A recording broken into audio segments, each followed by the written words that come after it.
د بلخ د سوداګرۍ خونې رئیس د یاد نندارتون پر اهمیت خبرې وکړې او زیاته کړه چې دغه کار د نوښتونو او سوداګرۍ د ودې او همدارنګه پر لاس جوړ شوو توکو ته د خلکو پام راړولو په برخه کې ډیر مهم دی. نمایشگاه بهترین مکانی است که به اصطلاح خلاقیت، کیفیت کار و لیاقت و همه فرهنگ تولید و همه به اصطلاح به نمایش میگذارم. نمایشگاه را من می‌خوایم که به اصطلاح تنها به شکل سنتی جای پر کردن غرفه‌ها و فروش‌ها نباشه.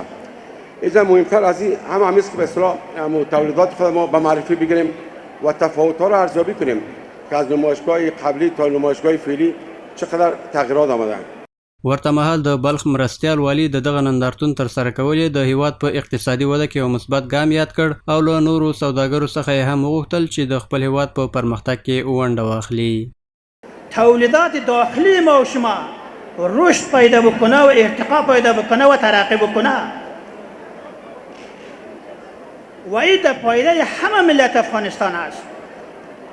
ما در تاجر صاحبه هر وقت گفتیم که بیاین در داخل افغانستان سرمایه گذاری بکنه، در داخل افغانستان شرکت ها و فابریکا را ایجاد بکنه و هر گوشه کنار دنیا باشه بیا در افغانستان.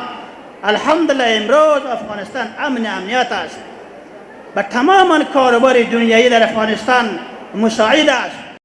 له بلې خوا د کار سازمان رئیس دغه نندارتون د تولیدونکو د کاري پراختیا پر اړوند یو غوره فرصت یاد کړ او د دې ترڅنګ یې د کورنیو صنعتکارانو د ځواکمنتیا لامل وباله. سازمان بین‌المللی کار از طریق مؤسسات مالی کسب و کارهای بسیاری را مورد حمایت مالی قرار داده و با همکاری دیگر سازمانهای ملل متحد بیش از 400 کسب و کار جدید و در حال ظهور را مورد حمایت غیر نقدی نیز قرار داده است.